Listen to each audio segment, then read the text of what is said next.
ओम श्री भगवते वासुदेवाय नमः। नमस्कार दोस्तों, मैं हूं सरिता और मेरे YouTube चैनल पर आप सभी का हार्दिक स्वागत है। दोस्तों, वैसे तो सत्यनारायण भगवान की कथा आप किसी भी दिन सुन सकते हैं, लेकिन विशेष रूप से पूर्णिमा के दिन सत्यनारायण भगवान की कथा का पाठ घर में किया जाता है। कहा जाता है कि इस दिन सत्यनारायण भगवान की कथा बहुत ही खास होती है।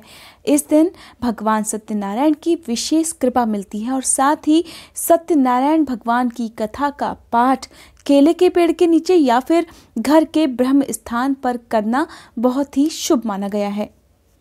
दोस्तों, जब भी आप अपने घर में भगवान सत्यनारायण की कथा का पाठ कराते हैं और विशेष रूप से पूर्णिमा के दिन अगर आप सत्यनारायण भगवान की कथा का पाठ करा रहे हैं या फिर खुद भी कथा पढ़ रहे हैं, तो ऐसे में आपको भोग की सामग्री जरूर शामिल करनी चाहिए।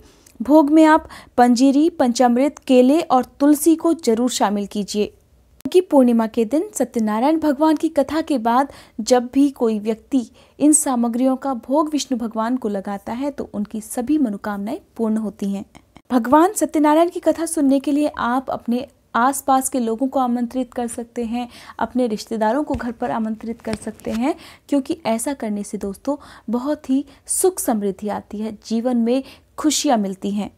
साथ ही कथा सुनने आए भक्तों का भी कल्याण होता है, विष्णु भगवान की कृपा उन्हें भी प्राप्त होती है। दोस्तों, आज के इस वीडियो में मैं आपको सुनाने वाली हूँ श्री सत्यनारायण भगवान की कथा। लेकिन वीडियो शुरू करने से पहले अगर आप मेरे चैनल पर नए हैं और अगर अभी तक आपने मेरा चैनल सब्सक्राइब नहीं किया है तो चैनल जरूर सब्सक्राइब कर लें, साथ ही बेल आइकन भी प्रेस कर लें ताकि मेरे चैनल पर अपलोड होने वाली वीडियोस की जानकारी आपको सबसे पहले मिल जाएगी। और अगर आपको ये वीडियो पसंद आए तो लाइक करने के बाद कमेंट बॉक्स में सत्यनारायण भगवान की जय लिखना ना भूलें। बोलो सत्यनारायण भगवान की जय। श्री सूत जी बोले, प्राचीन समय में कनकपुर में उल्कामुख नामक एक बुद्धिमान और सत्यवादी राजा राज्य करता था। वह प्रतिदिन मंदिर में जाकर श्री सत्यनारायण भगवान की पूजा करता था और निर्धनों को खूब अन्न, वस्त्र और धन दान करता था। उसकी पत्नी सुभद्रा बहुत सुशील थी। वे दोनों हर महीने श्री सत्यनारायण भगवान का व्रत करते थे।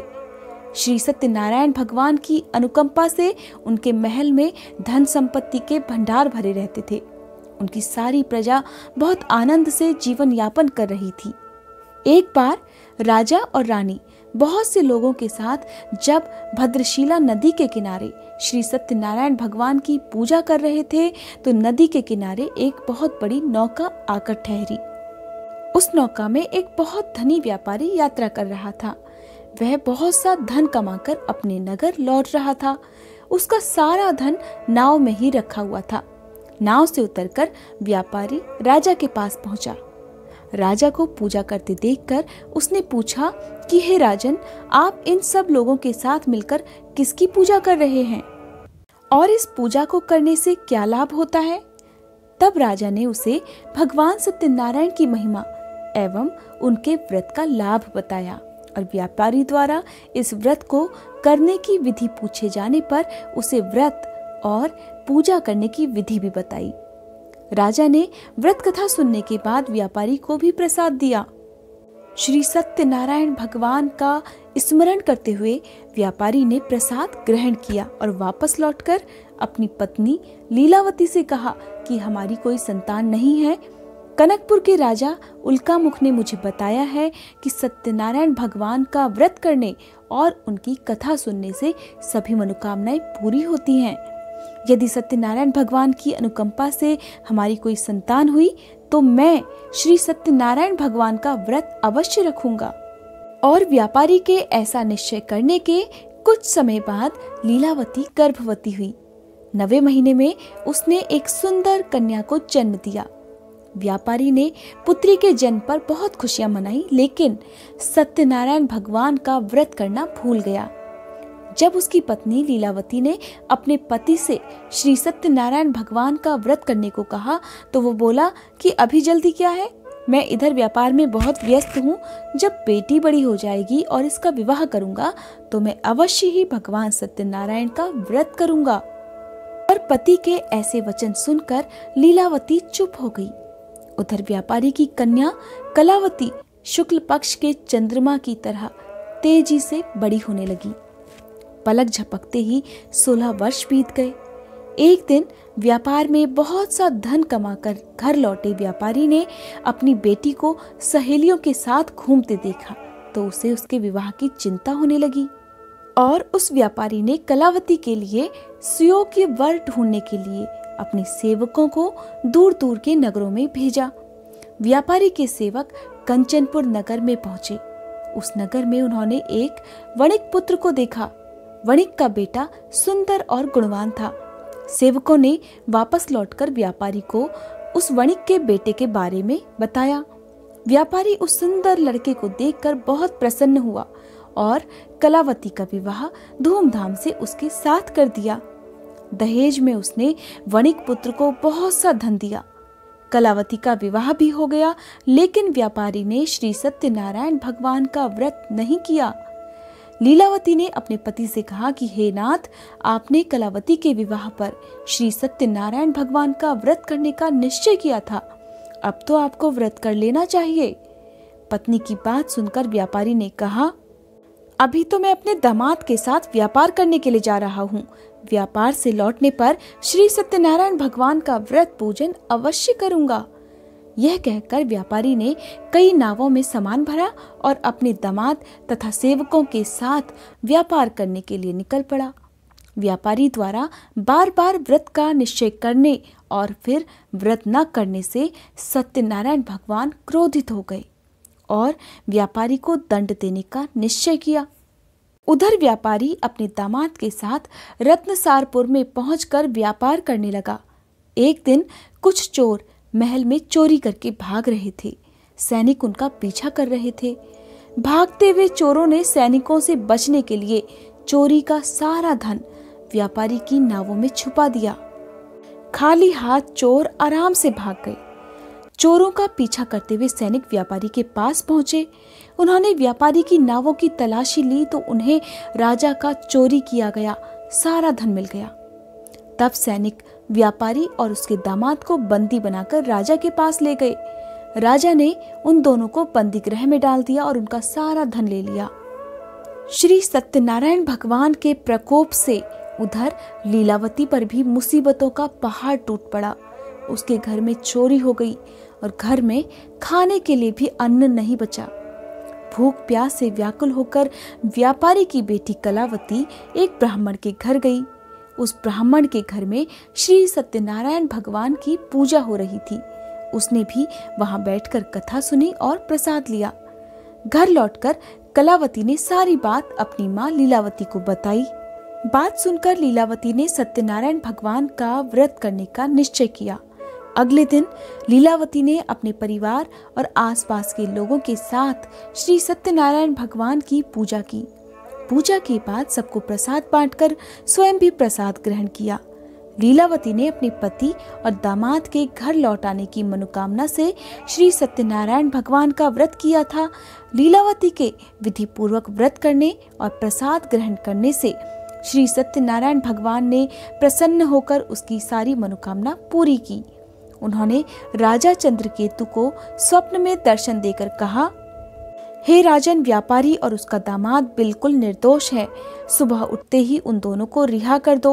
उन दोनों का सारा धन भी वापस लौटा दो। यदि तुमने ऐसा नहीं किया तो मैं तुम्हारा सारा वैभव नष्ट कर दूंगा। इतना कहकर श्री सत्यनारायण भगवान अंतर्ध्यान हो गए। अगले दिन सुबह उठते ही राजा चंद्रकेतु ने अपने मंत्रियों और राज्य ज्योतिषी को रात के स्वप्न की बात बताई और सबने व्यापारी और उसके दामाद को छोड़ देने के लिए कहा। राजा चंद्रकेतु ने तुरंत उस व्यापारी और उसके दामाद को छोड़ दिया और उनका सारा धन भी वापस कर दिया। इस प्रकार श्री सत्यनारायण भगवान की अनुकंपा से व्यापारी और उसका दामाद दोनों खुशी खुशी अपने नगर की ओर चल दिए। श्री सूत जी बोले कि उस व्यापारी ने अपने दामाद के साथ शुभ मुहूर्त में नावों द्वारा रत्नसारपुर से प्रस्थान किया। लंबी यात्रा करने के बाद व्यापारी ने एक नगर के किनारे नावों को रोककर भोजन किया और फिर दोनों विश्राम करने लगे। तभी श्री सत्यनारायण भगवान व्यापारी की परीक्षा लेने के इरादे से साधु के रूप में उसके पास पहुंचे और पूछा कि हे वणिक, तेरी नावों में क्या सामान रखा हुआ है। व्यापारी ने मन ही मन सोचा कि साधु अवश्य ही कुछ मांगने की इच्छा से सामान के बारे में पूछ रहा है। यह सोचकर व्यापारी ने झूठ बोल दिया, हे साधु महाराज, मेरी नावों में तो बेल और पत्ते भरे हुए हैं। व्यापारी के झूठे वचन सुनकर सत्यनारायण भगवान ने क्रोधित होते हुए कहा, हे वैश्य, जो तुमने कहा है वही सत्य होगा। इतना कहकर साधु रूपधारी सत्यनारायण भगवान कुछ दूर जाकर अंतर्ध्यान हो गए। उधर व्यापारी साधु को खाली हाथ लौटाकर बहुत प्रसन्न हुआ, लेकिन जब व्यापारी ने अपनी नावों में धन की जगह बेल और पत्ते भरे हुए देखे तो वह जोर जोर से विलाप करने लगा और मन ही मन अपने झूठ बोलने पर पश्चाताप करने लगा। रोते रोते व्यापारी बेहोश हो गया। कुछ देर बाद जब उसे होश आया तो वह फिर विलाप करने लगा। तो उसके दामाद ने कहा कि यह सब साधु के श्राप के कारण हुआ है, इसलिए वही साधु इस विपत्ति से छुटकारा दिला सकते हैं। दामाद की बात सुनकर व्यापारी साधु की तलाश में चल दिया। कुछ दूर जाने पर उसे भगवान सत्यनारायण मिल गए। व्यापारी ने साधु के चरणों में गिरकर झूठ बोलने के लिए माफी मांगी तो सत्यनारायण भगवान बोले कि हे वणिक पुत्र, तूने बार बार सत्यनारायण भगवान अर्थात मेरी पूजा करने के लिए कहा, लेकिन पूजा कभी नहीं की।